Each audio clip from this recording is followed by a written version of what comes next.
La actividad em, lleva como nombre Palestina y los bienes comunes, una mirada desde la ecología política. Bueno, en primer lugar, agradecer a todos, a todas, en particular a Martín Unzué, director del Instituto Gino Germani, por abrir, en ese sentido, la institución a este tema. Va entrando gente.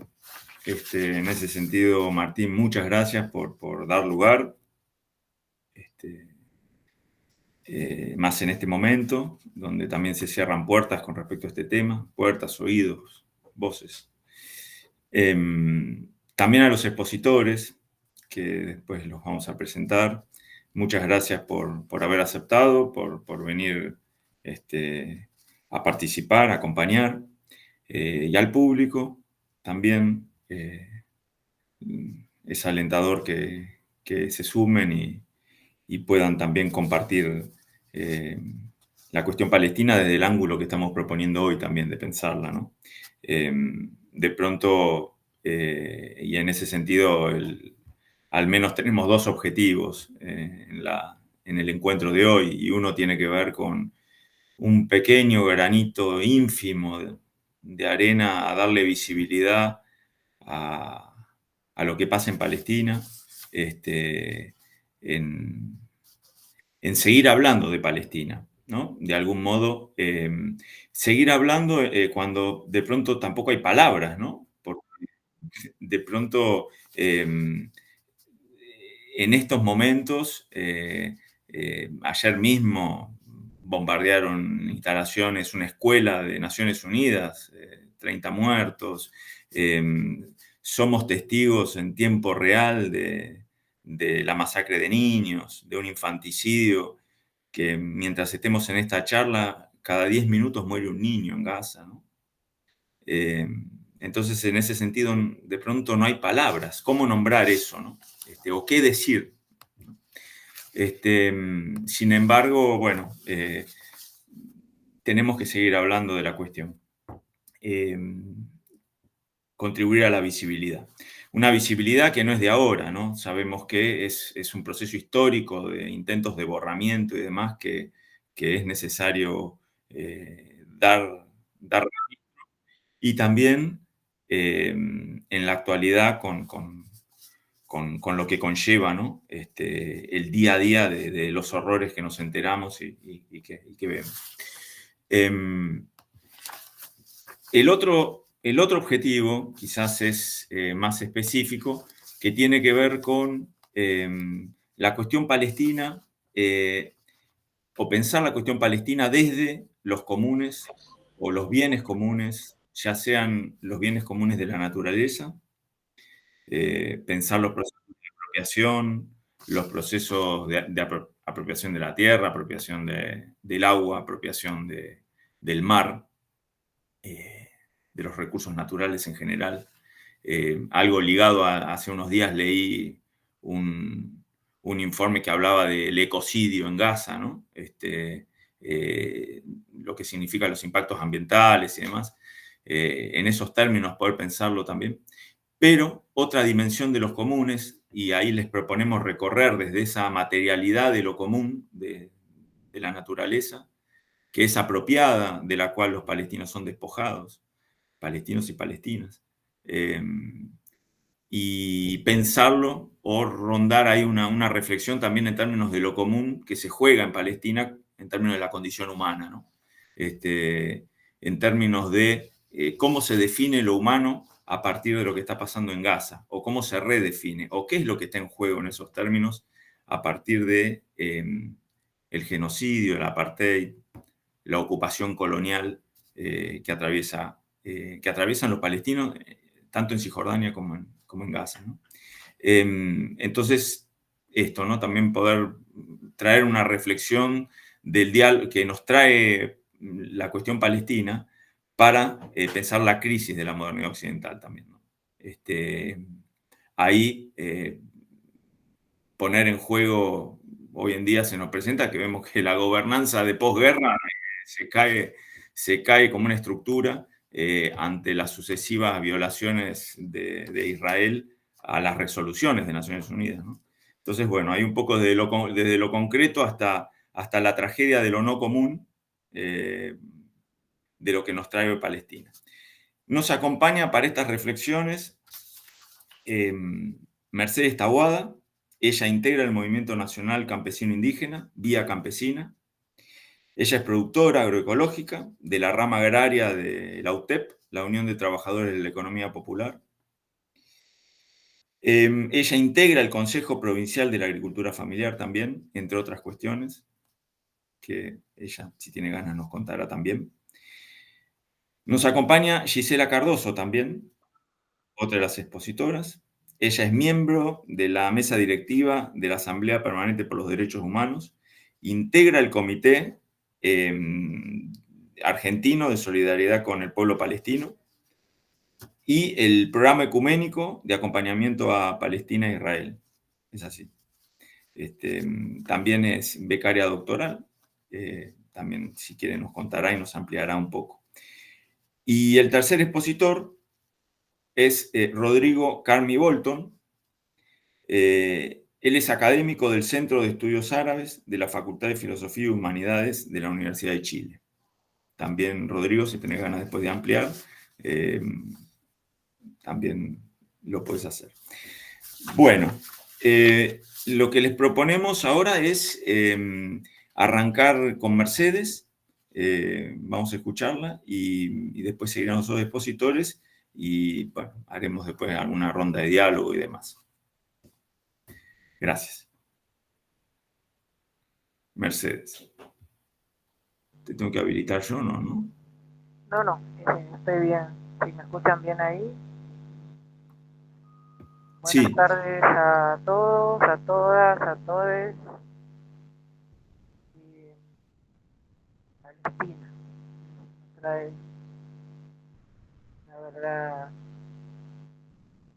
hace ya 11 años. Se escucha, yo estoy escuchando un poco en interferencia, Mercedes. A ver, Ahí, ahí mejor. Debe ser ahí el micrófono. claro, sí, el micrófono debe ser porque me lo puse porque tengo acá en el campo muchos perros, mucho de todo, mucho ruido alrededor, así que sí o sí tengo que hacerlo con el micrófono. Si sale bien ahí, ¿se escucha bien? Sí, ahora sí, si lo pones bien cerca, sí, ahí sí. Ok. Bueno, la verdad que cómo empezar una cuestión que conocí en primera persona hace más de 11 años, gracias a que formo parte del Movimiento Nacional Campesino Indígena, somos parte de la CLOUD a nivel sudamericano y el Caribe y de la vía campesina a nivel global, mundial. Fue justamente la vía campesina la que nos lleva en un viaje, en una misión de solidaridad con el pueblo palestino, justamente en una campaña que ellos tratan de visibilizar toda la problemática que tienen, digamos, que es la de la recolección de olivos. Fue en ese viaje justamente donde fuimos a conocer a compañeros campesinos, ir de un lugar de acá de América del Sur a otro lado del mundo tan lejano y ver la crueldad con la que es tratada el pueblo palestino y todo es, digamos, por la pelea de los recursos, porque acá en Paraguay, en Brasil y en todos lados donde fueron muchos compañeros también que forman parte de la vía campesina, sabemos que estamos atravesados por esta problemática de la pelea por los recursos, la tierra, el agua. Y Y la verdad que a mí me tocó muy de cerca un montón de cosas porque fuimos a conocer, estuvimos allá 15 días y conocimos un montón de lugares y ver, digamos, el sufrimiento de ese pueblo es muy, muy, muy fuerte porque más para las mujeres y los niños y ver cómo tienen que pelear todos los días para poder ir de un lugar a otro y que todo dependa de que tengan un color de tarjeta azul o verde para circular de un lugar a otro. Que las mujeres van por un lado, los hombres van por otro lado, no comparten espacio, que tienen una parte de su territorio que es muy, muy, muy productiva y otra que es muy árida, que no sale ni siquiera un pasto. Pero que ellos se dan, digamos, eh, la maña, para decirlo de alguna manera, en fabricar, digamos, su fuente de trabajo también, para decirlo de alguna manera, y para subsistir. A nosotros nos tocó, personalmente me tocó muy de cerca, el grupo que conformaba, teníamos que hacer una previa en Sao Paulo, yo no llegué a esa instancia, tuve que viajar sola de acá de Argentina, directo a Frankfurt y de ahí a Tel Aviv. Me retuvieron en el aeropuerto solamente por portación de cara, por ser latinoamericana, morochita, gordita, y me retuvieron 6 horas en el aeropuerto. Me trataron como que era una traficante de droga. Me llevaron a un hospital a hacerme unos estudios, me buscaron todas las formas de que yo confesara un crimen que no estaba cometiendo. Pero bueno, gracias y por suerte, digamos, a todas las directivas que nos habían dado ante el viaje, logré sortear esa situación, que no es tan fácil, pero bueno, y así empezamos, digamos, el recorrido de visita a campesinos que viven, digamos, de producción de manzanas, de agregado de valor en vinagre. Fuimos a conocer los productores de banana, de dátiles, de guayaba, y también fuimos al otro lado en donde no había nada y que solamente se dedicaban a criar animales, pero ellos en ese momento tenían ya la, la ventaja de que ya estaban haciendo producción hidropónica y con eso podían sostener la alimentación de sus animales. Y una cosa que ellos tenían ya muy avanzado era el tema de la conservación y recuperación de semillas también nativas. Estuvimos con un comité de mujeres, que la verdad los relatos que nos hacían sentir que nosotros vivíamos en la gloria, porque no habíamos pasado ni siquiera el 1% de todo lo que sufren las mujeres palestinas, con hijos y maridos presos que ni siquiera las pueden ver y que ellas tienen que hacer reuniones escondidas. Un profesor que está en Nazaret no puede ir a otro lugar ni siquiera a dar clases porque está vetado y lo persiguen. Ver que fuimos a los lugares donde están los refugiados y regalarle una pelota a un chico y que ellos ni siquiera sepan qué es eso, y que solamente en los murales estaban pintados, de un lado del mural estaban ellos con las ondas y tirando piedras, y del otro lado los militares,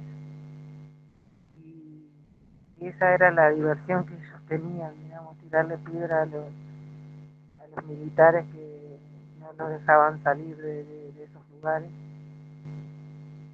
Tenían tierra que eran de ellos, productivas, pero que no podían acceder a ellas fácilmente. después de las 6 de la mañana podían entrar en ella a trabajar y tenían que salir a las 6, antes de las 6 de la tarde, porque si no, si lo encontraban ahí o en el camino, en la ruta, en donde sea, los mataban. Pasamos un proceso con ellos, con la recolección de aceitunas, de olivo ahí, y en un momento la policía empezó en la ruta con tiros, pero bueno, teníamos ahí una ONG muy grande que está vinculada a la vida campesina y que es el que como con los que están organizados los campesinos ahí, que es la UAG. Conocimos también otra agrupación que se llama Kairos, con los cuales, digamos, estuvimos yendo y viniendo por todos lados, resguardados internacionalmente por el hecho de que, como éramos una delegación internacional, teníamos que estar acompañados, pero era como que también en un momento estábamos en peligro porque no nos dejaron hacer una última visita a los beduinos, no nos dejaron, nos acompañaron con 4 camionetas y ametralladoras para decirnos amablemente que nos fuéramos de ese lugar. A mí me impactó muchísimo, por curiosa y por preguntar, enterarme de que por qué hay una diferencia entre 2 niñas que iban pasando, que eran una con el pelo suelto y otra con la con la pañoleta, que no me acuerdo muy bien cómo que se llama, y decían que ya la de pelo suelto era porque todavía era una niña, la otra ya era una mujer que ya le había empezado la regla, que ya era casadera, no importaba si tenía 11 12 años.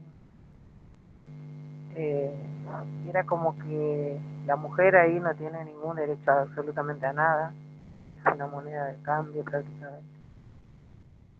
Y lo otro, el tema de esta charla que tuvimos con este comité de mujeres, que preguntamos cómo era el tema de la cárcel, cómo era, si se podía acceder a las visitas, que nos decían que no, y que nos contaron también de que ahí no hay una cárcel como acá o en cualquier otro país que nosotros conocemos, de que los hombres van en un lugar, las mujeres en otro, y los niños van en algún otro lugar, digamos, de reclusión, de recuperación o esas cosas.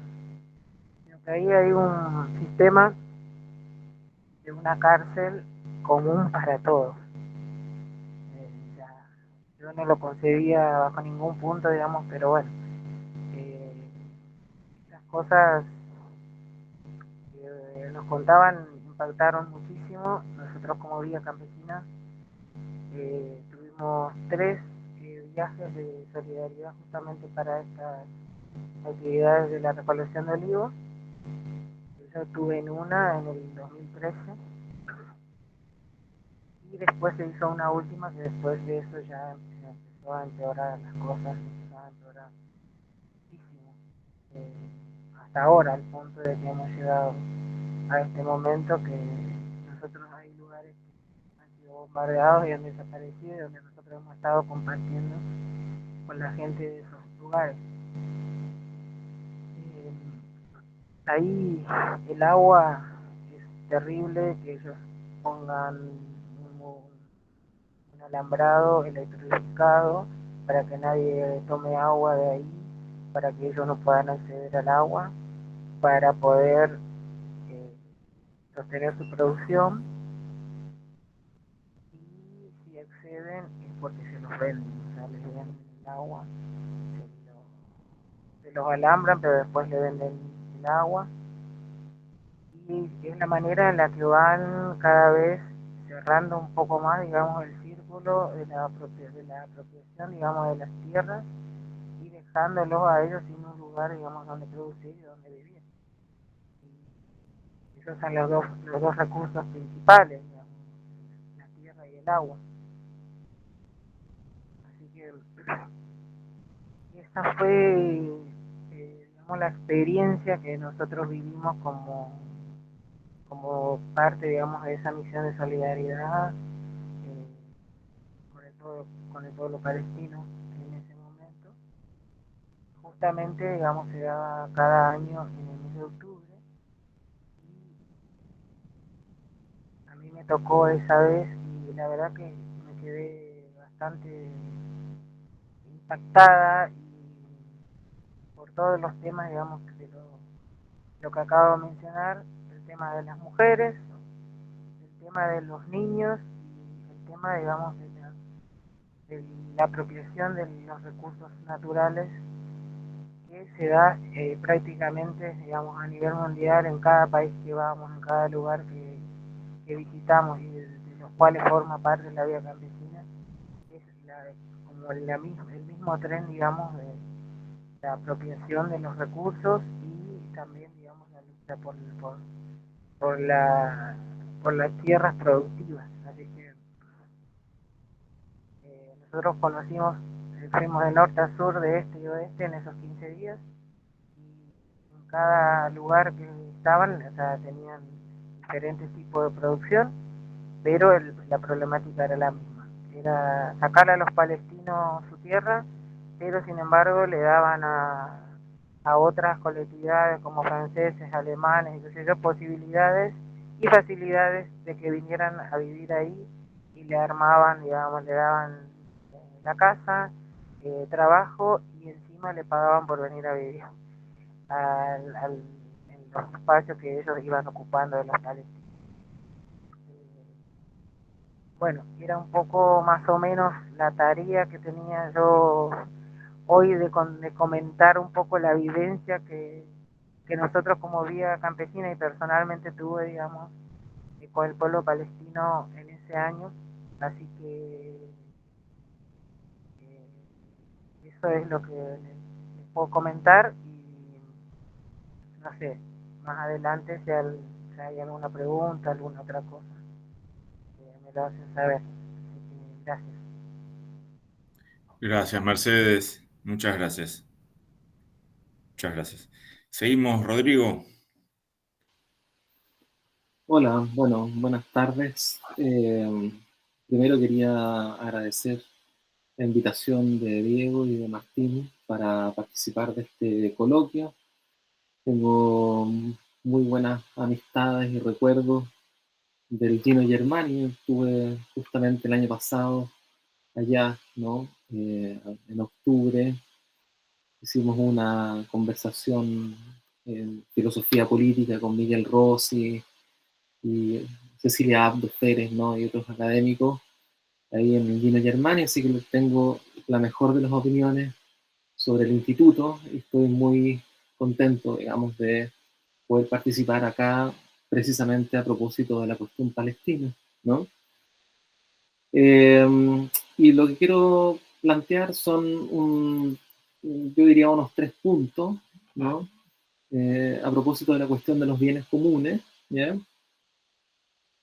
Y me interesa justamente lo primero que querría resaltar, ¿no? Es la diferencia entre un bien público y un bien común, ¿no? Creo que no es casualidad titular este panel o la problemática de este panel la cuestión del bien común, precisamente porque lo que está en juego de algún modo es una experiencia que excede, ¿no? Hasta cierto punto tanto la propiedad privada como la propiedad estatal, ¿no? Y en ese sentido me parece que es relevante entender la dimensión de lo común justamente en esa incoincidencia, en esa excedencia, ¿no? Y entonces, a partir de eso, quiero comenzar planteando 3 puntos, ¿no? El primer punto tiene que ver con la cuestión de la Nakba, ¿no? ¿Qué es la Nakba, ¿no? Cómo podríamos pensar la Nakba a partir del problema del bien común, ¿no? Y la línea que quiero plantear es que la Nakba es precisamente la experiencia del despojo del bien común, ¿no? Y de manera más precisa, la Nakba es básicamente el borramiento, ¿no? de cualquier tipo de bien común, ¿no? Y en ese sentido, quiero distinguir 3 etapas del proceso de la Nakba, porque me parece que a la cual a estas 3 etapas agregaría una cuarta etapa, que es la que estamos experimentando en la actualidad, ¿ya? Y la primera etapa tiene que ver con el momento de limpieza étnica, ¿no? Donde hay radical despojo, ¿no? De la tierra, de la población, ¿no? En 1940, bueno, entre 1946 y 1954, en términos historiográficos, pero la memoria palestina conmemora precisamente, ¿no?, el 15 de mayo de 1948 como el momento de la fundación del Estado de Israel, y por lo tanto el primer oleaje en este proceso de la Nakba, que es el momento de la limpieza étnica, ¿no? Hay un segundo momento que ya no es el momento de la expulsión propiamente tal, de la expulsión de población, de más de 750.000 palestinos, ¿cierto?, se ven obligados a abandonar, ¿no?, el territorio, ¿no?, sino que es el momento de 1967 en el que se desencadena la ocupación, ¿no?, por parte de las fuerzas sionistas, y donde de alguna manera se ocupa el 22% de lo que quedaba de Palestina, ¿no?, después de el momento de la limpieza étnica de 1948, ¿ya? Y ese momento de ocupación es bien relevante porque evidentemente sigue vigente hasta la actualidad y supone, ¿no?, un armatoste militar y financiero al mismo tiempo, en la medida en que lo que está en juego es básicamente la ocupación militar bélica, por un lado, pero también la ocupación territorial de las inmobiliarias y el capital sionista en los distintos asentamientos ilegales que se van desplegando, ¿ya? Y hay un tercer momento, yo diría, del proceso de la Nakba, ¿ya?, que es básicamente el momento de los acuerdos de Oslo, y que por supuesto en ese momento de los acuerdos de Oslo no podíamos saber, o pocos podían saber, algunos, qué sé yo, el Frente Popular para la Liberación de Palestina, ¿no?, y otros movimientos de resistencia que rechazaron de plano, ¿cierto?, esos acuerdos, el mismo Hamas en su momento, ¿no?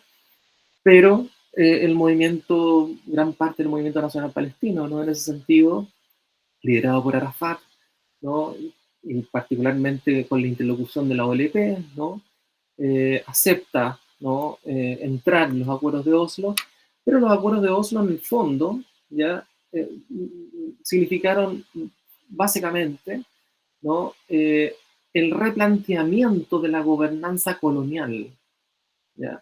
El replanteamiento de la gobernanza colonial, ¿ya?, la división en clases, ¿ya?, en clases muy abismales al interior del propio movimiento palestino, ¿no?, la división de clase y territorial a la vez, ¿no?, digamos, de los propios palestinos, que cada vez se transforman más en una población que vive en batustanes, ¿no?, una bantustanización de la población, ¿ya? Y cada vez más significó un avance sistemático y significativo, ¿no?, de la territorialización sionista, ¿no?, en distintos ámbitos, particularmente en lo que se refiere a los asentamientos ilegales, que aumentaron exponencialmente desde los acuerdos de Oslo hasta la actualidad, incluido, ¿cierto?, la consolidación de un sistema de apartheid que por supuesto venía dándose desde la fundación del Estado de Israel. El Estado de Israel está constituido por esa estructura de apartheid, pero me parece que los acuerdos de Oslo visibilizan y consolidan esa estructura de apartheid, ¿no?, de manera muy elocuente, ¿no? Yo diría que este es el tercer momento de la Nakba, que es el momento, ya no es el momento de la expulsión, no es el momento de la ocupación, sino es el momento de la segregación, por decirlo de alguna manera, ¿no? Y yo diría que estamos en un cuarto momento de la Nakba, que es básicamente el momento del genocidio, ¿no? Donde Israel lo que está intentando hacer es básicamente consumar la Nakba de 1948, ¿ya?, Yo creo que aquí no hay que buscar subterfugios epistémicos, sino que hay que ver la realidad, y la realidad es que Israel está intentando consumar la Nakba de 1948 e impulsar la población palestina en lo que más pueda, o exterminarla, ¿no? En este caso de la Franja de Gaza, pero también de Cisjordania, ¿ya? Asediar a Cisjordania de manera muy importante, ¿no? Eh, Ahora, yo diría que este es el proceso de la Nakba, ¿no? El proceso de la Nakba es el proceso de un borramiento sistemático, ¿no? Que ocupa varios espacios, pero me quiero detener solamente en tres, yo diría que en cuatro dimensiones, ¿ya? Cuatro dimensiones del borramiento, o cuatro dimensiones del colapso, por así decirlo, que significa la Nakba, ¿no? Desde el punto de vista palestino, ¿no? Eh, una primera esfera es la esfera jurídica, ¿ya? Que implica y parte de la base de que incluso los palestinos que viven en Israel, que tienen ciudadanía israelí, por el solo hecho de tener ciudadanía israelí, no son connacionales israelíes, porque no son judíos. O sea, la diferencia entre nación y ciudadanía marca una diferencia de segregación inmediatamente, ¿no? Y marca el derrotero de cómo la esfera jurídica, desde el punto de vista israelí, va a establecer la relación del sujeto a la ley, del sujeto palestino a la ley, con una relación puramente arbitraria, puramente necropolítica, si tú quieres, tal como lo piensa Membe, ¿ya? Es decir, no hay algo así como un acceso al bien jurídico, ¿ya? Hay una privación del bien jurídico. Incluso resoluciones de la Corte Suprema israelí, digamos, raras excepciones, ¿no? Han favorecido a los palestinos, y mayoritariamente ha favorecido, ¿cierto?, a los israelíes, por ejemplo, cuando se trata de la expropiación, ¿no?, de propiedades palestinas en los territorios ocupados, ¿no? Es decir, la ocupación ilegal, digamos, por parte de los colonos, ¿no?, se refrenda jurídicamente, y jurídicamente, ¿no?, se consolida, ¿no?, el dominio israelí, el dominio de la fuerza colonial israelí por sobre, ¿sí?, el derecho a la propiedad palestina, ¿sí? O sea, hay una privación también del derecho a la propiedad, de manera sistemática. Esa es la primera dimensión, la dimensión de lo jurídico, ¿no? Cómo funciona la parte en el dispositivo jurídico. Y un tercer aspecto del dispositivo jurídico es que, evidentemente, desde el punto de vista palestino, ¿ya?, se replican aquí, ¿no?, la famosa afirmación de Walter Benjamin, según la cual el estado de excepción es la regla, ¿no? Desde el punto de vista palestino, en la medida en que hay una privación del bien jurídico, hay, por lo tanto, ¿no?, la experiencia de vivir en un permanente estado de excepción, ¿ya? Un permanente estado de excepción. El colonialismo y la experiencia que tiene el colono, ¿no?, es la experiencia de un permanente estado de excepción, ¿sí? La segunda dimensión que me parece que es relevante acá respecto de los bienes, ¿no?, los bienes comunes, es la dimensión arquitectónica, ¿ya? Esto ha sido trabajado muy poderosamente, y no tenemos tiempo aquí para indagar sobre eso, pero por un arquitecto israelí justamente que se llama Eyal Weizman, y algunos otros teóricos palestinos españoles como Omar Jabari y Salamanca, que han trabajado, ¿cierto?, el dispositivo de emplazamiento arquitectónico que tiene el colonialismo, y cómo el emplazamiento arquitectónico, ¿ya?, partiendo, por ejemplo, por la Franja de Gaza, ¿cierto?, ¿ya?, constituye una privación de lo que podríamos denominar el espacio, una privación de la espacialidad, una privación de la territorialidad y la espacialidad, ¿sí? Y por supuesto, la figura extrema de esa cuestión es la Franja de Gaza, que de manera específica se configura como lo que Giorgio Agamben llamaría un campo de concentración, a tajo abierto, en el sentido de que está bloqueado territorialmente, marítimamente, ¿no?, y atmosféricamente, ¿no? Gaza es básicamente una cárcel, ¿ya?, como diría el Ampapé, pero es básicamente, me parece, más un campo de concentración porque en las cárceles los prisioneros todavía tienen derecho, ¿ya? En los campos de concentración justamente son poblaciones que están radicalmente privadas de derecho, ¿ya? Me parece que eso es la Franja de Gaza, ¿ya? Y por eso me parece que ha sido correcto una comparación que se ha hecho en los últimos meses a propósito del genocidio en Gaza, ¿no? Y de la resistencia palestina presente en la Franja, ¿no? Con el gueto de Varsovia, ¿ya? En el gueto de Varsovia, justamente, los judíos no tenían derecho alguno, ¿no? Desde el punto de vista nacionalsocialista, los judíos eran parásitos, ¿no? Así directamente hablando desde el discurso de Hitler, ¿no? No tienen derecho alguno, ¿no? Lo mismo ocurre con la Franja de Gaza, en ese sentido, ¿no? O sea, quiero decir, en términos fácticos no tienen derecho. Todo lo contrario es Israel, ¿no? Entonces, hay esta segunda dimensión, ¿cierto? Es la dimensión arquitectónica, donde la relación del sujeto al espacio queda completamente destruida, por decirlo de alguna manera. La relación del sujeto al espacio queda completamente destruida desde el punto de vista palestino, precisamente porque la arquitectura, ¿no? Compartimentaliza. Esa es una palabra que usa Fanon, ¿ya? En Los Condenados de la Tierra a la hora de caracterizar el colonialismo. El colonialismo sería para Fanon una compartimentalización de la experiencia cotidiana. De alguna manera, la dimensión arquitectónica israelí sobre los palestinos compartimentaliza esa experiencia, ¿no? Y priva a los palestinos de espacio, ¿ya? Los priva de espacio. Hay una tercera dimensión que la mencionaba también Mercedes, ¿no? Que es la dimensión ecológica, ¿ya?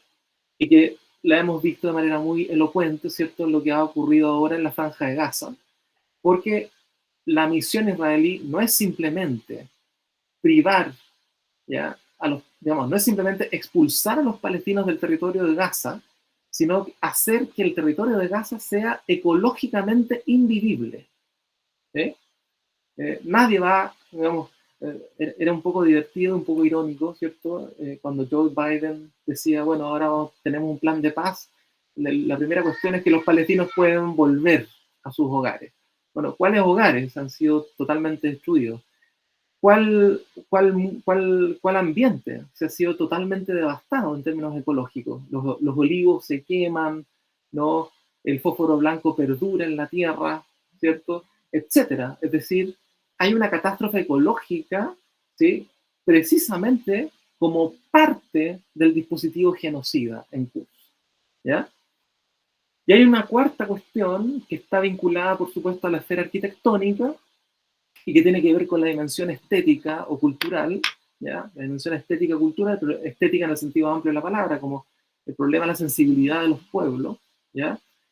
Y que tiene que ver precisamente con la destrucción del tejido cultural, de la herencia, el intento de destruir la herencia cultural, ¿no? Masacrando más de 10 universidades, ¿no? Masacrando a sus estudiantes, ¿no? Destruyendo básicamente la infraestructura, digamos, asesinando a sus rectores, profesores, estudiantes, etc. En el caso de Gaza, pero también es un proceso que se viene dando hace mucho rato, ¿ya? En el caso también de Cisjordania, donde Israel ha hecho lo imposible para impedir la vida universitaria, ¿cierto?, de los palestinos, ¿ya? Y la vida escolar de los palestinos, no solamente la vida universitaria, también la vida escolar de los palestinos, ¿ya? Entonces, me parece que estas cuatro dimensiones, ¿no? La dimensión jurídica, la dimensión arquitectónica, la dimensión ecológica y la dimensión estética cultural, permiten entender un poco, ¿cierto?, el modus operandi del apartheid, ¿cierto?, y de cómo está funcionando cotidianamente, ¿cierto?, el proceso de la Nakba, ¿no? Un proceso que supone una privación de bienes comunes en estas, por lo menos en estas cuatro dimensiones, ¿sí? Por supuesto, en la dimensión ecológica está también la cuestión marítima, ¿cierto? En la Franja de Gaza es una playa, ¿no?, por lo menos 40 kilómetros de largo, ¿cierto? Y esto significa, ¿no?, recursos, pero recursos a los cuales los propios palestinos no pueden acceder, ¿cierto? Porque están completamente bloqueados por la Armada y por la Fuerza Aérea israelí, que impide la economía marítima mínima, digamos, ¿no? La pesca artesanal, por ejemplo, ¿ya? Pero me detengo ahí solamente para no alargar. Eso, muchas gracias. Gracias, Rodrigo. Muchas gracias. Seguimos con Gisela, entonces. Bueno, gracias. Buenas tardes, buenas noches. La verdad que escuchando a Mercedes y Rodrigo se me venían como un montón de cuestiones, ¿no? Para comentar, más allá de lo que traje preparado, pero sí me parecía en primer lugar muy importante agradecer al Instituto Gino Germani, también la presencia de Martín Unzué y, bueno, Diego por toda la organización también. La verdad que creo que es fundamental que las universidades, y especialmente desde la Universidad de Buenos Aires, podamos tener una voz más clara y más fuerte en relación a lo que está pasando en Palestina, ¿no? También viendo lo que pasa a nivel internacional y cómo otras universidades y movimientos estudiantiles se están comprometiendo en la lucha contra el genocidio, creo que, nada, celebro este encuentro en ese sentido, creo que es muy importante. Bueno, como me presentaba Diego, yo soy parte de la Asamblea Permanente por los Derechos Humanos, estoy en su mesa directiva y soy representante del Comité Argentino de Solidaridad con el Pueblo Palestino por la PDH. El comité tiene diversas organizaciones sociales, de derechos humanos, sindicales, que trabajamos en la diversidad conjuntamente en solidaridad con el pueblo palestino, ¿no? Pero hoy en particular vengo a compartirles una campaña que venimos trabajando desde el comité, desde la PDH y otras organizaciones, que tiene mucho que ver con todo lo que estaban trayendo Mercedes y Rodrigo, que es la campaña Fuera Mekorot. Pero para introducir un poquito esto, sí contarles que por ahí yo voy a hablar desde una perspectiva de derechos humanos, esa es la perspectiva con la que me siento más cómoda. Yo soy becaria doctoral también en un doctorado en derechos humanos, así que es de lo que más conozco, y también un poco desde mi propia experiencia de haber estado viviendo en Cisjordania en una ocasión por 3 meses y haber ido en otras ocasiones y conocer de primera mano lo que vive el pueblo palestino, ¿no? Entonces, con ese montón de cosas mezcladas, por ahí sí, contarles que la PDH y otras de las organizaciones del comité formamos parte de lo que se llama el Movimiento Internacional del Boicot, Desinversión y Sanciones al Estado de Israel. El movimiento BDS surge a un llamado de la sociedad civil palestina que nos invita a solidarizarnos con campañas de boicot, de desinversión y de sanciones, y que promovamos, por un lado, ante nuestros estados que no sigan negociando con un estado genocida, pero también nos invitan a otro tipo de campañas como la campaña deportiva, cuando hicimos, por ejemplo, el pedido a la selección masculina de fútbol para que no fuera a jugar a Israel, que esa campaña se llamó Argentina no vayas, o como las campañas académicas también, ¿no? Que impulsan, por ejemplo, a las universidades a no hacer convenios con aquellas universidades israelíes que son las que proveen un montón de la tecnología y de las investigaciones que después se utilizan para el genocidio, ¿no? Entonces, en el marco de esta campaña de boicot, desinversión y sanciones, les voy a contar un poquito también de la campaña Fuera Mekorot. Quiero agradecer a compañeros y compañeras de APDH conectados y también compañeros y compañeras de las asambleas por el derecho al agua de distintas provincias. La verdad que es un trabajo mancomunado que venimos haciendo que creo que es muy importante y que, bueno, que es una buena perspectiva, ¿no? Voy a compartir pantalla, a ver si lo logro. Me dirán, a ver. Ahí está, Gisela. Estamos, ¿no? Sí, estamos. Ahí estamos. Bueno, entonces les contaba que voy a hacer eje particularmente en esta campaña, que es la campaña Fuera Mekorot, que es una campaña de boicot, les contaba, en solidaridad con el pueblo palestino y contra la privatización y el despojo del agua, no solo en Palestina, sino también en nuestros territorios, ¿no? Y ahí es donde nosotros decimos, la importancia de esta campaña está justamente en poder hacernos ver que eso que pasa ya tan lejos, como en Palestina, en realidad no está tan lejos, y que nos afecta también, y que ocurre con nuestros propios bienes también, ¿no? Entonces creo que esa es la primera cuestión que quería traer.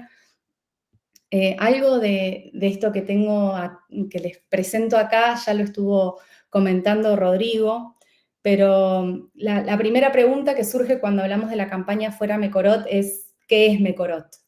Bueno, Mekorot es la empresa estatal israelí de agua, que Mekorot quiere decir en hebreo fuente de agua o fuentes históricas, tiene distintas traducciones, pero es una empresa que se funda en realidad antes de la existencia del Estado de Israel en 1937, pero hoy es la empresa estatal israelí y es uno de los pilares en realidad de la realización, profundización y viabilidad del apartheid del agua en Palestina, ¿no? Es esa empresa que creó los planes hídricos que hoy en día generan el despojo del agua de los palestinos para dársela a una población privilegiada israelí. Entonces Mekorot es una de las herramientas de colonización. Y creo que es importante decir, esa empresa, cuando se crea el Estado de Israel en 1948, que también es la Nakba a la que refería recién Rodrigo, cuando en el año 48 se crea el Estado de Israel, esta empresa fue incorporada al entramado de captación y distribución del agua a nivel nacional y fue la empresa que planeó y gestionó el agua en el territorio de Israel, ¿no? Con este antecedente de la Nakba, ¿no? En este contexto, me parece importante decirlo, en 1967, por supuesto, Mekorot seguía funcionando y acompañó lo que tiene que ver con la ocupación de los territorios palestinos, también los Altos del Golán. En esa ocupación también se dedicó a poner todo lo que tiene que ver con el agua en Cisjordania y ocuparse de la distribución del agua en Cisjordania. Hay que decir que no voy a ampliar mucho, pero sí hay que decir que al mismo tiempo que el Estado de Israel promovía el uso del agua en las colonias ilegales, de acuerdo al derecho internacional humanitario, que se construyeron y se siguen construyendo hoy en Cisjordania, al mismo tiempo que promovía entonces esta empresa el uso del agua por parte de las colonias para la agricultura y las actividades recreativas de esa población que vive en forma ilegal en Cisjordania, le sacaba el agua al pueblo palestino para dárselas a estas colonias y a estos ciudadanos israelíes. En el año 1993, 94, con los acuerdos de Oslo, una de las cuestiones que plantea el acuerdo de Oslo es que los palestinos y palestinas deben pedir permiso para realizar toda clase de nuevos pozos, instalar cisternas, recolectar agua de lluvia. Ustedes saben que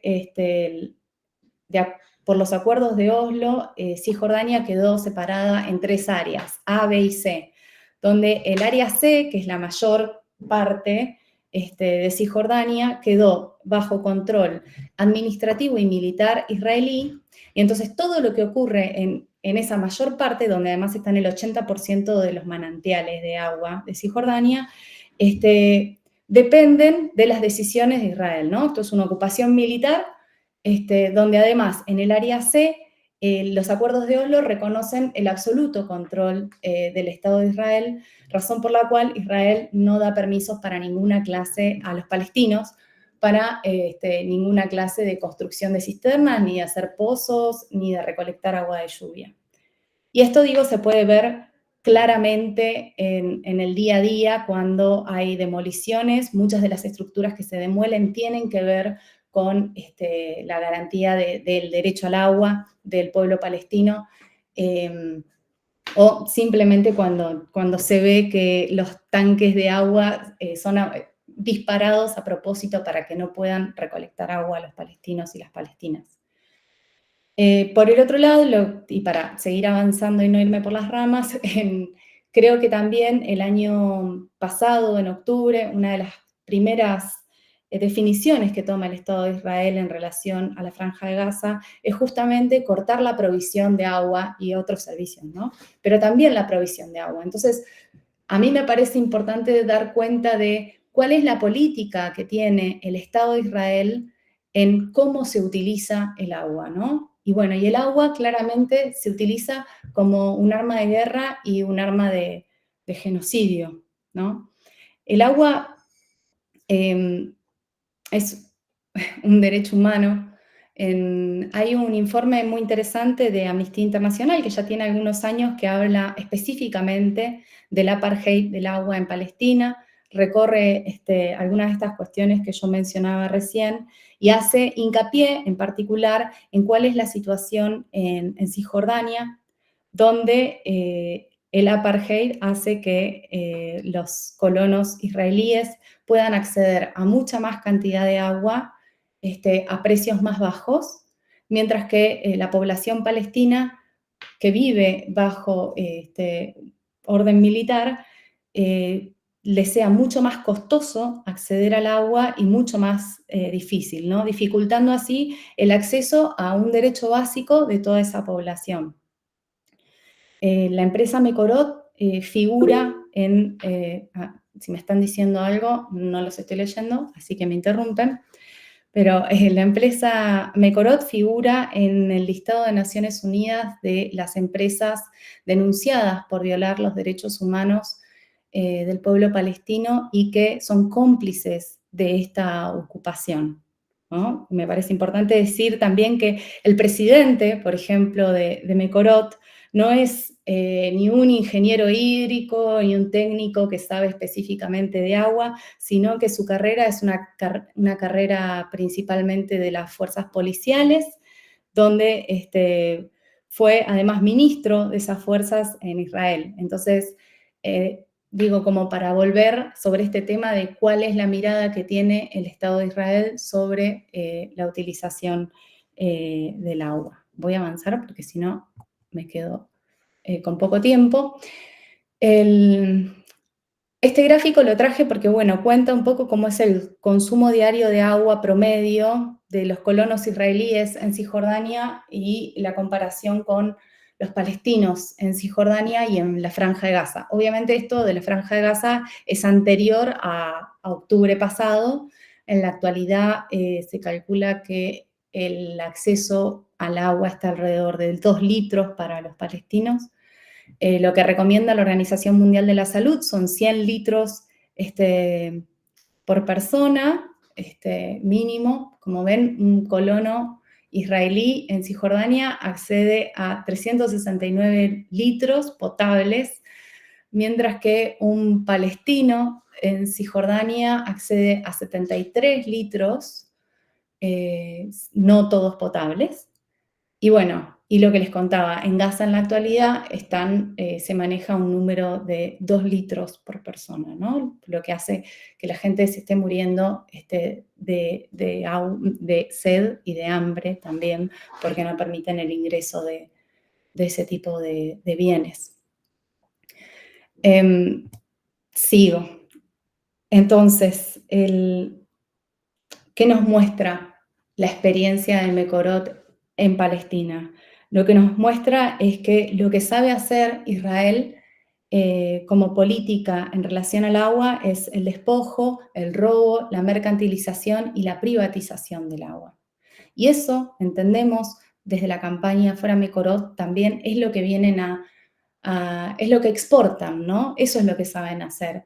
Y en Argentina, Mekorot ya tiene una historia de intentar instalarse desde hace muchos años. Es una empresa que tiene un perfil bajo normalmente no quiere figurar demasiado, y esto tiene que ver con que está denunciada internacionalmente por violaciones a los derechos humanos, por cometer crímenes de lesa humanidad.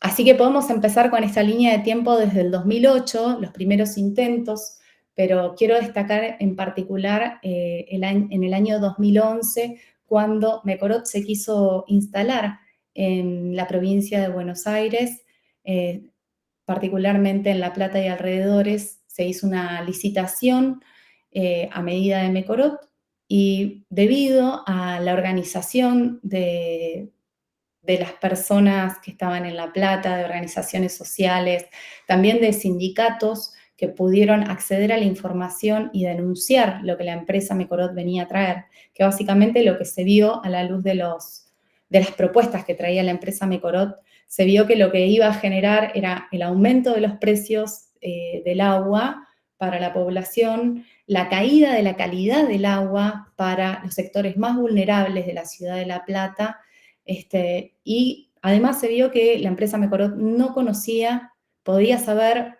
cosas de agua y de planes, pero no conocía específicamente la situación hídrica de la provincia de Buenos Aires. Todo eso se vio a la luz de los pliegos que se hicieron públicos, se pudo acceder, y a raíz de eso y una buena campaña de difusión se logró que se cayera esa licitación en el año 2011. Sin embargo, la empresa Mecorot, no solo en Argentina, sino en muchos lugares del mundo y también en América Latina, está intentando ingresar como una empresa extranjera, ¿no? Una empresa que funciona como una empresa privada.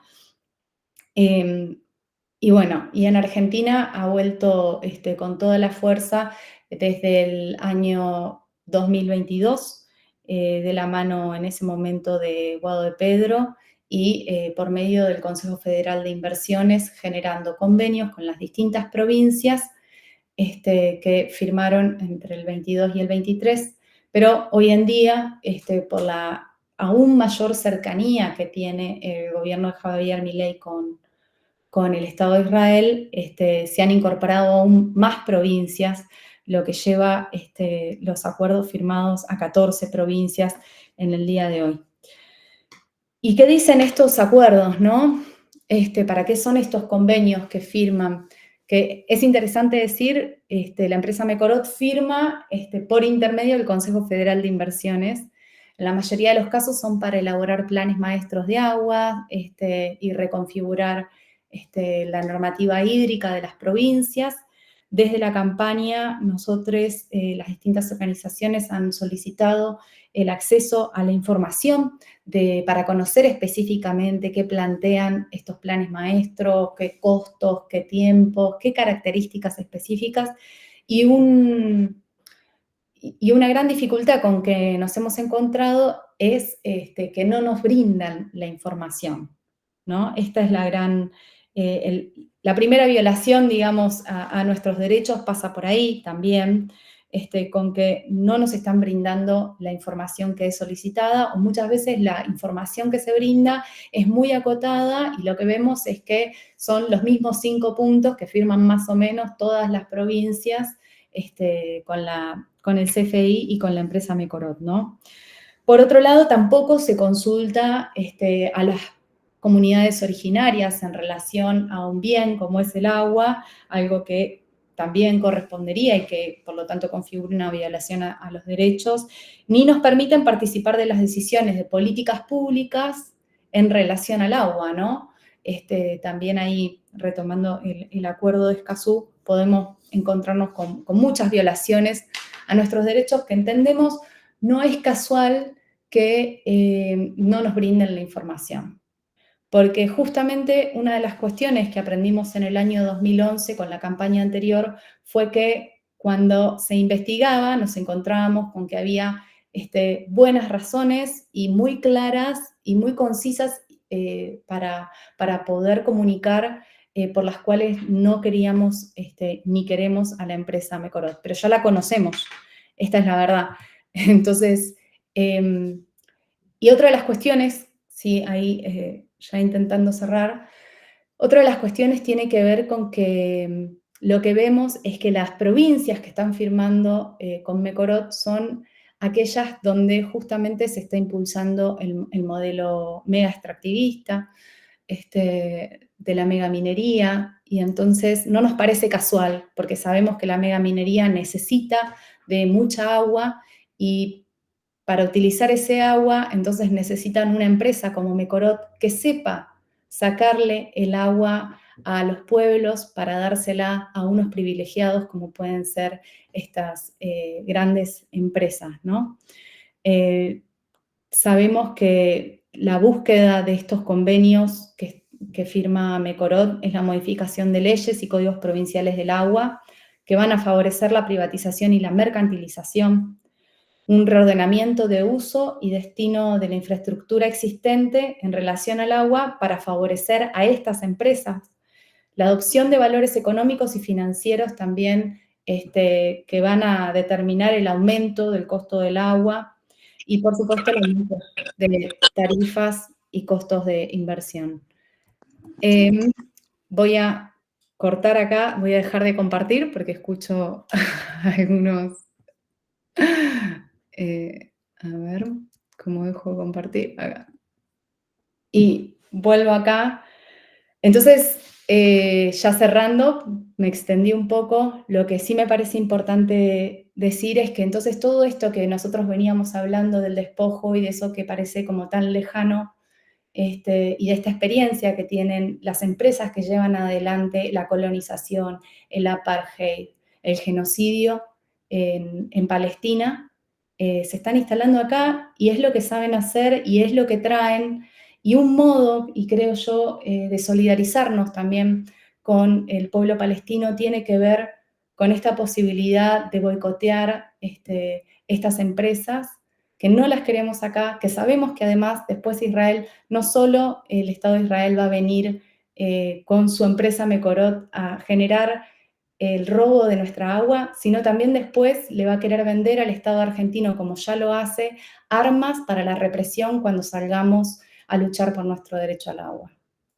Entonces, en conocimiento de todo esto, la invitación a que se informen sobre Mecorot, que se sumen a la campaña que estamos llevando adelante en nuestras redes. Estamos también articulados y articuladas con distintas organizaciones en América Latina, tanto en Chile como en México, como en Uruguay. Hay distintos países donde Mecorot también está intentando instalarse.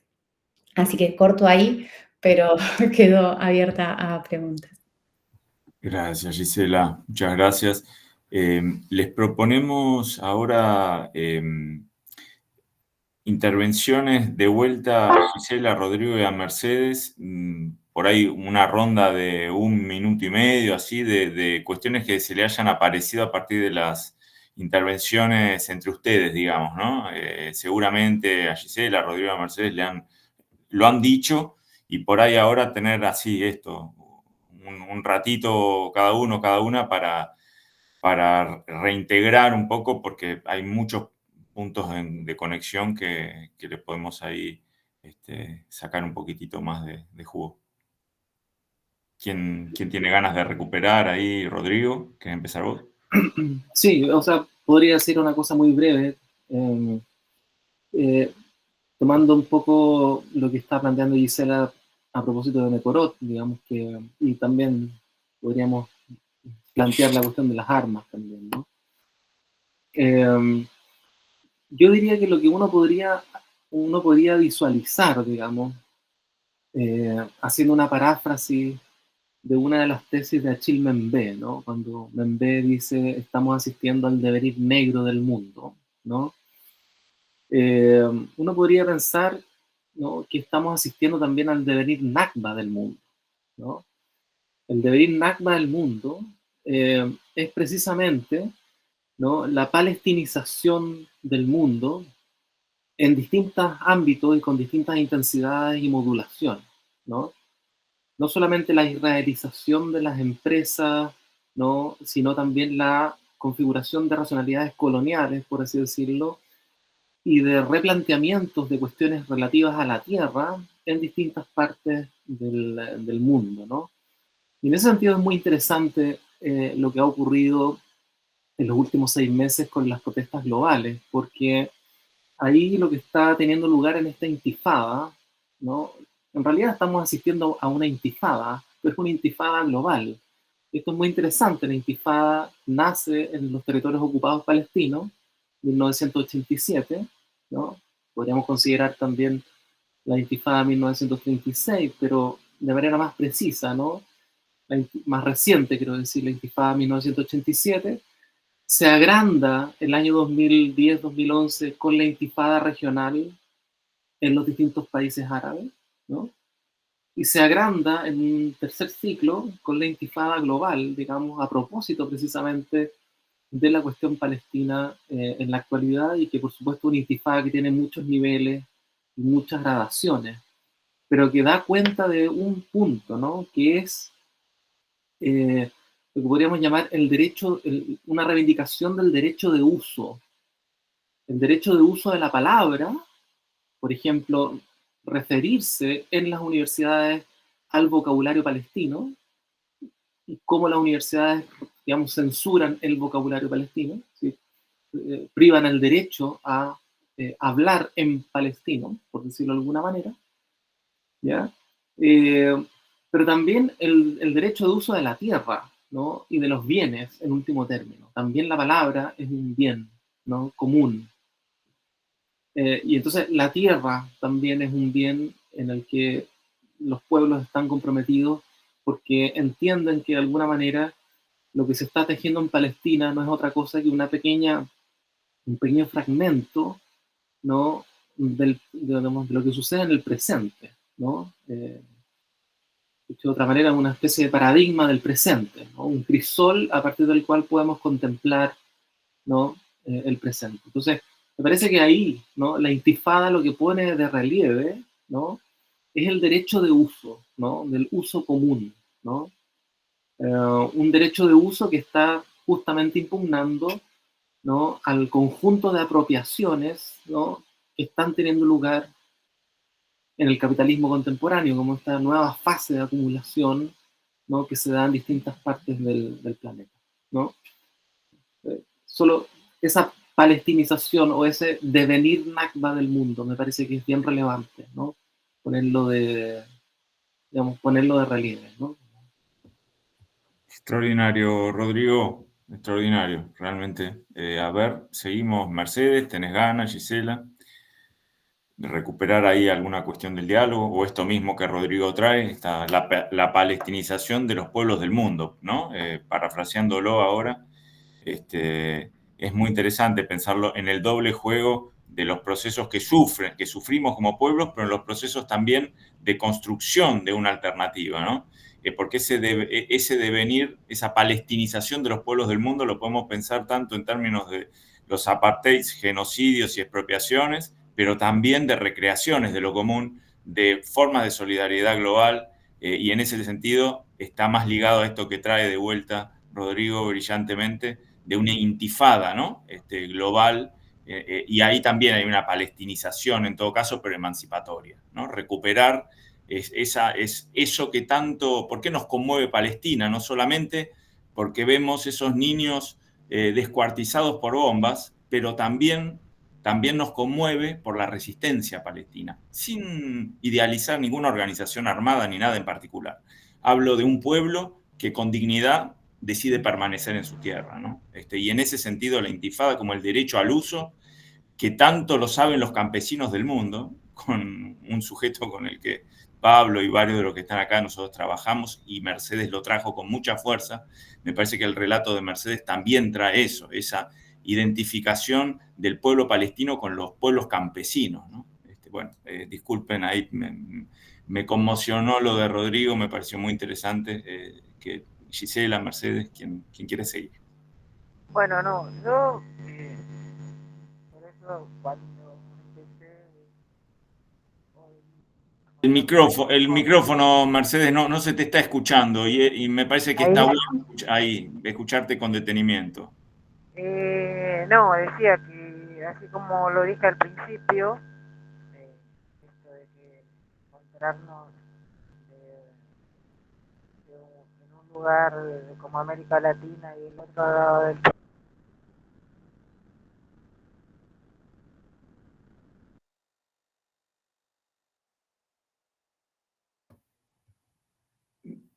Yo no digamos, de los recursos. Hace un montón de años que nosotros nos vienen diciendo que la pelea, aparte de la tierra, y hace por el agua.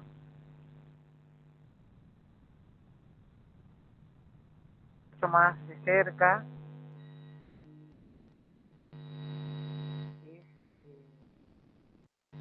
No sé, como no me sale la palabra de cómo decirlo, pero esto de que una empresa palestina venga ahora, digamos, a nuestro país a hacer lo mismo que hace allá, es la verdad que muy jodido.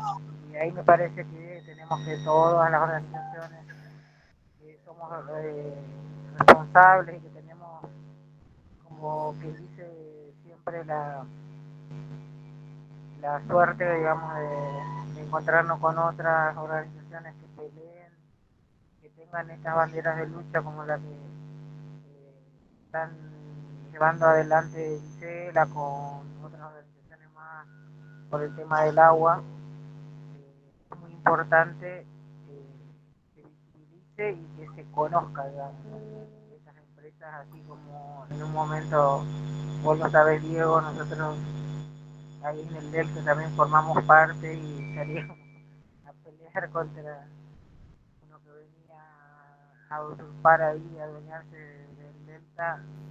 También me parece que tenemos que sumarnos a estas campañas muy fuertemente, porque ya sabemos que nuestros recursos son muy importantes, no solamente para el campesinado y la agricultura, sino también, digamos, para todo ser vivo, digamos, que habitamos esta tierra.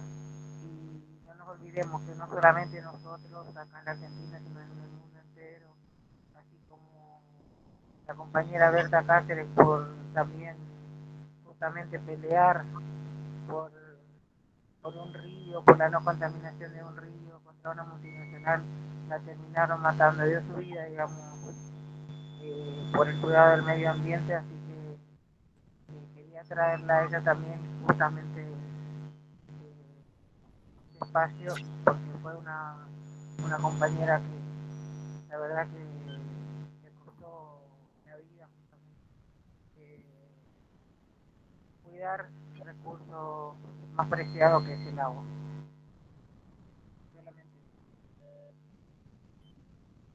Gracias, Mercedes. Gisela. Sí, la verdad que sí, muy potente lo que traía Rodrigo, y pensé en dos cosas, ¿no? Por un lado, que en el marco de las campañas de embargo militar, digamos, que también se hacen desde Argentina, desde BDS Argentina, una de las cosas que siempre destacamos tiene que ver con que las armas que vende Israel se venden, dicen que han sido probadas sobre poblaciones, ¿no? Y esa población es la población palestina, sobre las cuales han probado esas armas que después venden a nuestros países, ¿no? Entonces pensar Palestina como un tubo de ensayo, me parece que es muy adecuado y muy potente también.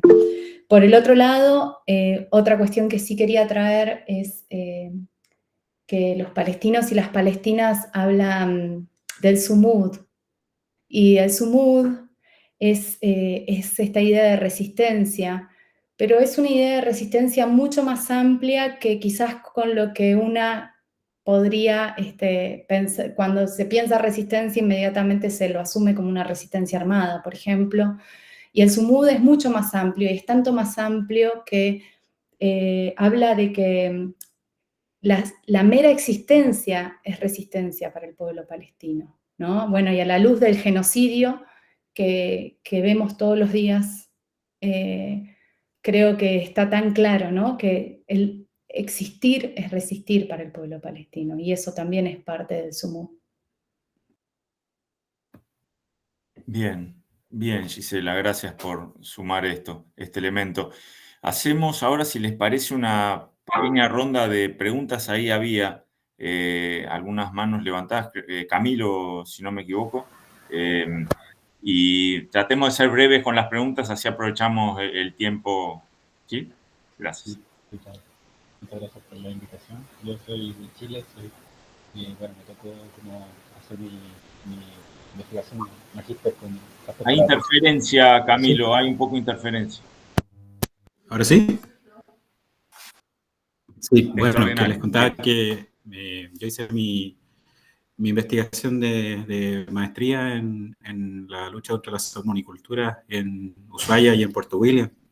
Y básicamente también vi un poco, les quería preguntar en el fondo como por esta ambivalencia, porque ahí pasaba que el gobierno federal, digamos, de Tierra del Fuego fue uno de los impulsores de la salmonicultura, Rosana Bertone, digamos, pero a la vez después pasaron unos meses y estaban promoviendo que la etnia yagán fuera reconocida. Entonces, tenía una inconsistencia interna. ¿Cómo ven ustedes también esta ambivalencia quizás del Estado Nacional frente a esta situación? Quizás en el caso de nosotros, chilenos, es como un poco más centralizado todo, pero en el caso argentino, ¿cómo se da esta tensión entre lo federal, lo nacional, y qué se puede sacar desde ahí para la gente que está como resistiendo? Esa es mi pregunta. Gracias. Gracias, Camilo. A ver, unas preguntas más y ahí ya juntamos para que puedan contestar. Julián también creo que tiene una pregunta. Hola, apago mi cámara para que ande más rápido porque me anda lento.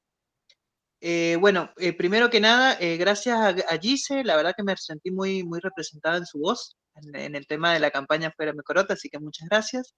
Quería preguntarle a Mercedes porque mencionó algo muy importante que me encantó, que fue con su contacto con los beduinos.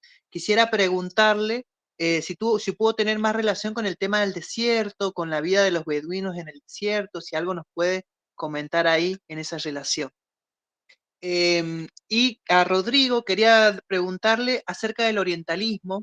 Sé que tiene su librito Averroes, Rodrigo, y quisiera preguntarle cómo lidiar con el tema académico universitario. Acá en Mendoza, por ejemplo, tenemos el caso de que no hemos logrado y estamos pidiendo que la Asamblea de la Comunidad Científica pueda de cierta forma posicionarse respecto de Palestina para que la Universidad de Cuyo, de Mendoza, no persiga y permita la potenciación de la lucha palestina en la universidad, ¿no?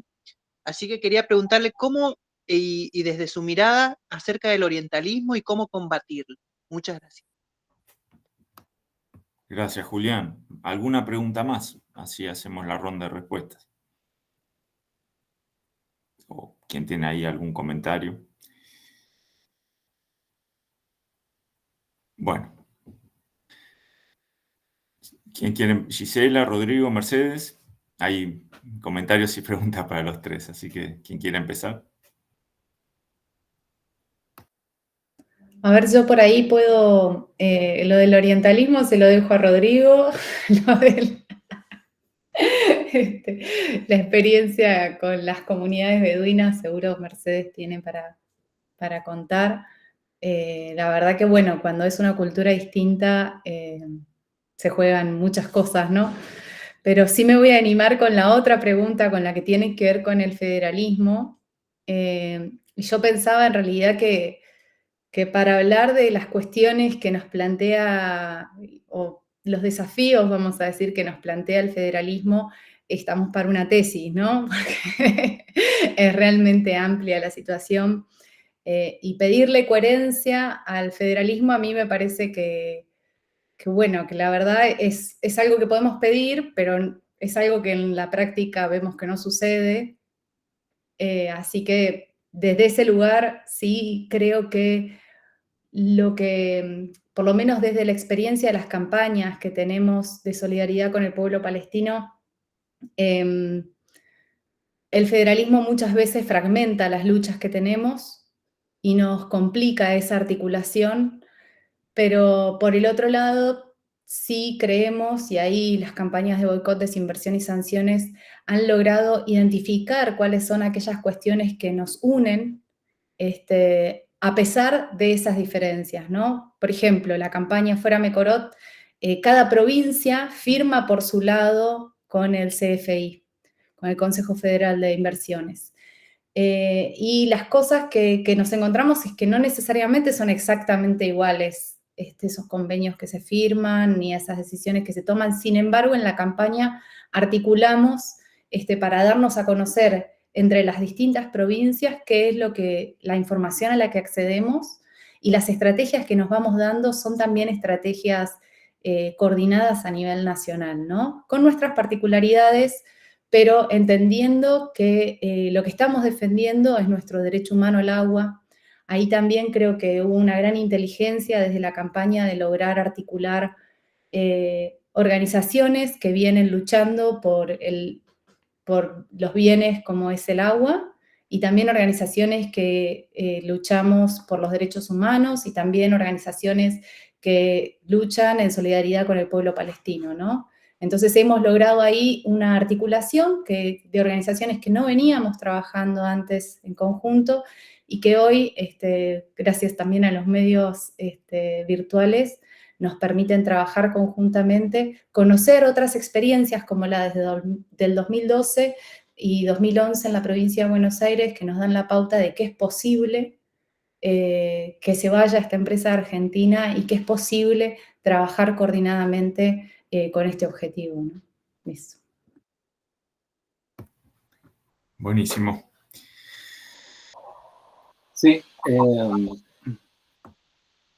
Mire, yo creo que la pregunta es muy complicada porque tiene muchas ramificaciones, pero la primera cuestión que habría que decir es que, por supuesto, las universidades republicanas en América Latina, ¿no? Se articularon en su dimensión curricular, fundamentalmente, ¿ya? De manera completamente orientalista. Eso yo creo que no es ninguna ocurrencia de nadie, digamos, sino que es lo que efectivamente funciona, porque las universidades, por lo menos en la época, digamos, más clásica de lo moderno, también estuvieron involucradas en las empresas coloniales, digamos. Las universidades son aparatajes fundamentales en las empresas coloniales, tanto europeas como latinoamericanas, ¿no? Pero también aquí se juega otra cuestión, ¿no? Las luchas internas a la propia universidad, ¿ya? Porque es interesante, o sea, la universidad no es solamente no es solamente un aparataje bélico, es también una forma de resistencia a ese mismo aparataje, ¿no? Son las dos cosas tensionadas, ¿ya? Si uno mira el momento de la creación de la Universidad Latina en el siglo XIII, ya aparece esa tensión de manera muy evidente, ¿ya? Entre, por así decirlo, la dimensión teológica, ¿no? Sacerdotal de la universidad y aquellos que cultivan la filosofía árabe, ¿no? Y que tienen una lectura distinta, digamos, que no pasa necesariamente por la dimensión teológica. Entonces, yo te diría que la universidad siempre ha estado contra sí misma, por decirlo de alguna manera, porque la universidad también supone, y aquí voy al punto, la presencia de un bien común, ¿no? Un bien común que ha intentado convertirse en bien público y o en bien privado, ¿no? En este sentido, el pensamiento es un bien común, ¿no? El pensamiento es un bien común, nunca uno piensa de manera individual, digamos. Siempre pensamos juntos. Y como bien común, siempre el pensamiento tensiona al bien público por un lado y al bien privado por otro lado, ¿no? Yo creo que esa tensión se puede pensar también en lo que está aconteciendo con la universidad contemporánea, cuya figura extrema, ¿ya? Si volvemos a la idea de que Palestina es el crisol a partir del cual vemos el presente, la figura extrema, ¿no? Sería precisamente el bombardeo de las universidades en Gaza. O sea, el hacer volar la universidad pública, el hacer volar la universidad, ¿no? El hacer volar la universidad es lo que está aconteciendo en todas partes del mundo de distintas formas. Cuando Milei en Argentina está instalando la doctrina de shock para privatizar la universidad pública, ¿no? Lo que está haciendo es intentar privar a los pueblos del bien común del pensar, ¿no? Que de alguna manera es una doctrina modulada y por lo tanto distinta, pero cuya racionalidad es la misma que está operando cuando las tropas sionistas destruyen radicalmente la universidad en Gaza. ¿Por qué lo digo? Porque fundamentalmente el discurso sionista que justifica la destrucción de la universidad es que supuestamente dentro de la universidad estaría Hamás. O sea que supuestamente dentro de la universidad habría subversión. Y el discurso para justamente desmantelar el aparataje público de la universidad también tiene que ver, desde el punto de vista de la ultraderecha, con que la universidad anuda, ¿no? y anida a la crítica y por lo tanto a la subversión. ¿Sí? Los zurdos, como le gusta llamar, ¿no? Yo creo que por esta razón, y entrando solo desde el punto de vista de la universidad, ¿ya? Uno no puede pasar por alto el hecho de que el sionismo hoy es el paradigma del neofascismo contemporáneo y que Israel es hoy día la vanguardia del neofascismo contemporáneo. ¿Ya? No se puede pasar por alto eso. No se puede pasar por alto el despliegue del neofascismo a nivel mundial con todas sus diferencias internas, ¿ya? Pero con su admiración común por Israel.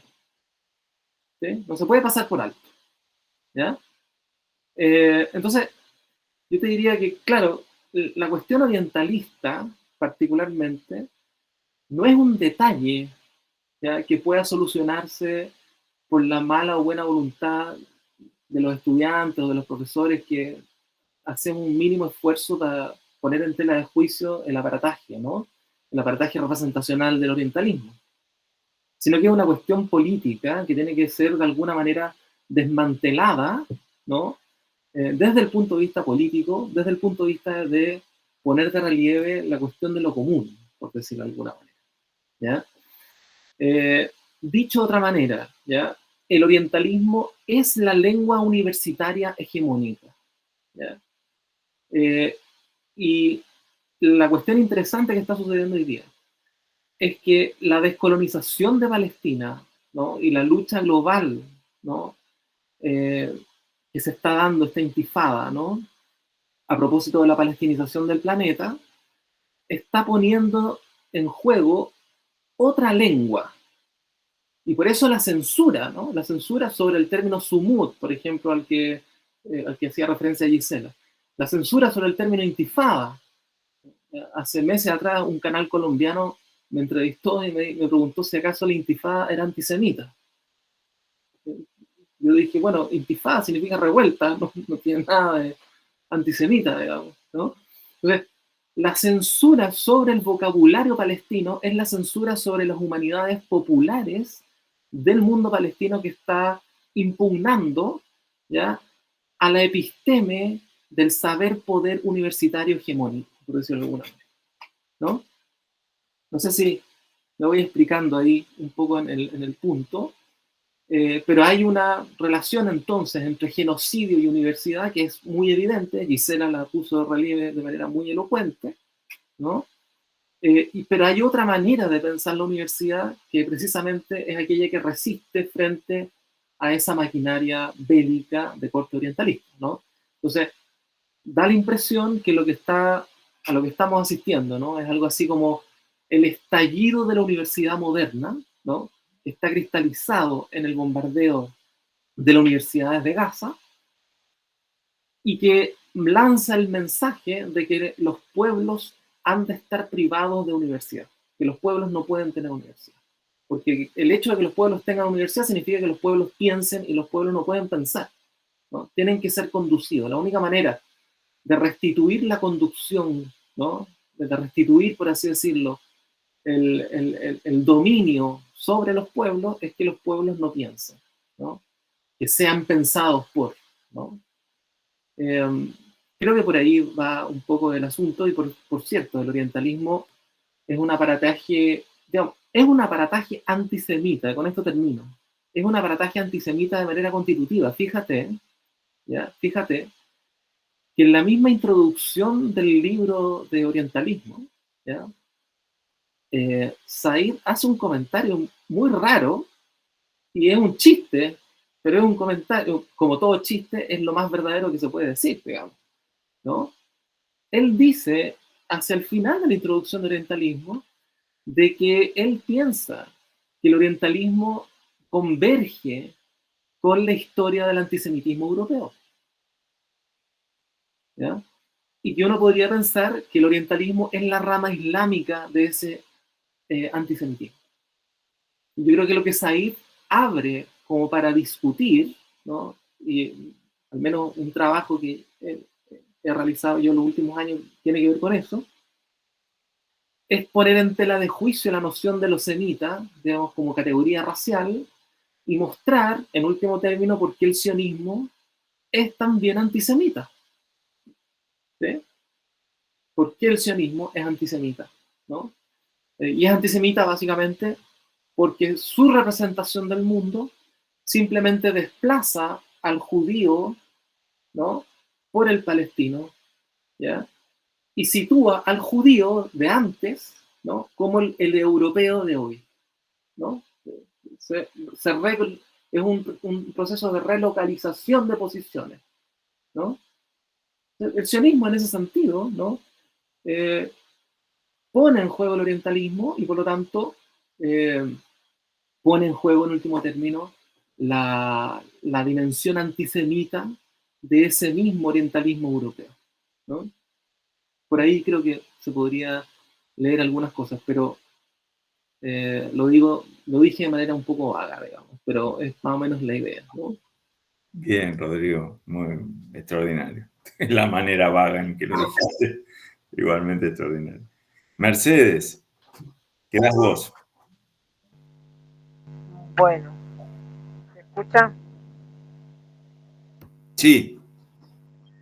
Bueno, lamento informarles al que hizo la pregunta, Julián, que esa fue la parte que no pudimos acceder, no pudimos hacerla, la de la visita a los beduinos que estaba programada en el viaje, pero que no nos dejaron acceder al lugar porque con la excusa de que estaban haciendo ejercicios militares en esa zona.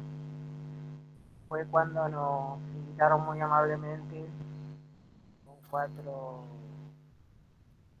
vehículos a retirarnos del lugar, 2 adelante, 2 atrás, de la combi en la que estábamos viajando, y no pudimos lamentablemente llegar a conocer la experiencia, digamos, de lo que vimos.